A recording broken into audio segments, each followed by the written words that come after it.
میں کسی سے متاثر آسانی سے ہوتا نہیں. میں اعلیٰ حضرت والا ہوں. ہاں جو میرے اعلیٰ حضرت کی کسوٹی پر پورا اترتا ہے میں واری واری، ورنہ پھر میں آگے پیچھے. امام احمد رضا خان رحمت اللہ علیہ اس دور میں یہ میری کسوٹی، میرا معیار، میرے آئیڈیل، کہ جو ان کی کسوٹی پر پورا اترتا ہے بس میں اس کا سمجھو غلام، یوں سمجھ لو، وہ میرے سر کے تاج.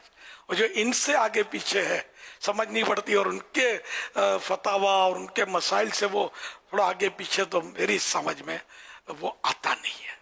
اب یہ کہ آپ اگر مجھ سے محبت کرتے ہیں تو میں آپ کو صحیح بات کرتا ہوں، ورنہ ایسے لوگوں کے پیچھے پڑو گے نا تو بھلے ابھی تو مسئلے میں کوئی اختلاف کر رہے ہیں، اب اس میں کیا مسئلے میں تو علماء کا اختلاف ہوتا ہے، بے شک ہوتا ہے، لیکن یہ کہ پھر وہ صحابہ کی عظمت میں اختلاف کر بیٹھے گا تو پھر آپ کو کچھ نہ ہو جائے، آپ کے ایمان کو، اہل بیت کے تعلق کو جو بکواس کر دے گا آپ کہیں کے نہیں رہو گے.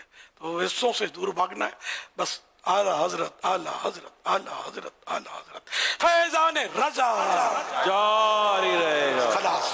اچھا میں اس موقف میں اکیلا نہیں ہوا، میرے ساتھ ہزاروں لاکھوں علماء ملیں گے آپ کو. میں علماء کے قدموں کی دھول کے صدقے یہ سب سیکھا ہوں. ظاہر ہے مجھ پر کوئی الہام تو ہوئے نہیں ہے، یہ علماء کے قدموں میں رہ کر، کتابیں پڑھ کر میرا ذہن بنا. تو یہ آپ کو میں مفت میں